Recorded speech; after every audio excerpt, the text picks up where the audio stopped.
De la Santé, hier, à l'ouverture des débats au Sénat, vous avez annoncé que le ticket modérateur augmenterait de 5% pour les consultations médicales et pour les médicaments. En prenant cette décision, vous commettez un acte d'une violence inouïe. Au nom de la dette publique, avec laquelle la sécurité sociale n'a pourtant rien à voir, vous décidez arbitrairement, avant même que l'ensemble des parlementaires ait fini de débattre du budget de la sécurité sociale, que les Français doivent une fois encore être sanctionnés. Car en majorant le ticket modérateur, c'est le reste à charge des patients que vous augmentez, et particulièrement celui des plus modestes et celui des plus âgés, nos retraités, qui ont davantage besoin de soins et de médicaments. Je vous rappelle que ce reste à charge représentait déjà en moyenne 250 € par habitant en 2022, dont 67 € de dépenses de médicaments. Avec votre proposition, à chaque consultation chez un médecin, le patient devra désormais régler de sa poche 10,50 € hors mutuelle. Vous allez nous répondre que les mutuelles prendront en charge l'augmentation de ce reste à charge. Mais c'est faux. Les organismes complémentaires, plus chers et plus inégalitaires que la sécurité sociale, ont été très clairs. Ils augmenteront leurs tarifs comme ils l'ont fait dans la dernière période, en augmentant en moyenne de 8 à 10% les cotisations.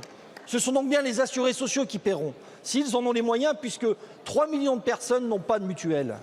Vous accentuez ce qu'a montré le dernier rapport du Secours catholique sur la pauvreté, à savoir l'éloignement des plus vulnérables de la protection sociale.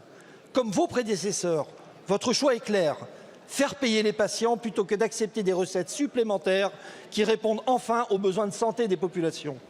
Madame la ministre, comment pouvez-vous accepter d'aggraver le fait que près de 6 Français sur 10 renoncent aujourd'hui à des soins? Je vous remercie. La parole est à Madame Geneviève Darrieussecq, ministre en charge de la Santé et de l'accès aux soins. Merci Madame la Présidente, Monsieur le député. Alors vous posez une question importante. Nous sommes en plein PLFSS, vous le savez, et au Sénat hier. Et quel est l'objectif du PLFSS? Le premier pour moi, c'est le soutien à l'hôpital, c'est l'amélioration de l'accès aux soins partout, c'est le soutien à la recherche et à l'innovation, c'est le déploiement d'une stratégie pour l'accès aux médicaments et c'est le développement de la prévention. Et quel est le deuxième objectif de ces PLFSS? C'est de tenir une trajectoire de retour progressif à l'équilibre des comptes sociaux. Et vous savez que ce PLFSS, il tente à contenir un déficit de moins 16 milliards d'euros pour 2025. On n'est donc pas à l'équilibre et loin de là.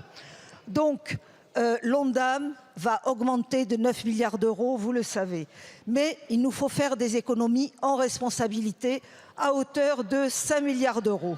Dans ces économies était annoncé un quantum de sommes à transférer aux assurances complémentaires à hauteur de 1,140 milliard d'euros. J'ai réduit ce quantum en travaillant à 900 000 €. Et il était prévu un ticket modérateur pour la consultation médicale de 10 points. J'ai diminué ce ticket modérateur à 5 points. Donc je pense que nous avons travaillé pour améliorer la trajectoire tout en gardant, je crois, des positions équilibrées pour chacun.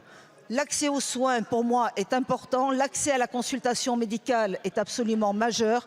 Vous le savez, les plus fragiles ont accès à la C2S, que nous allons continuer de surveiller, voire même de rendre la C2S accessible à d'autres publics plus fragiles.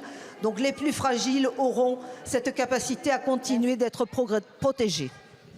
Merci beaucoup, Madame la Ministre. Monsieur le député, allez-y. Merci Madame la Présidente. Avec votre gouvernement, c'est toujours la même méthode. Vous annoncez le terrible en espérant nous faire accepter le pire. Mais le pire reste inacceptable. Je vous remercie.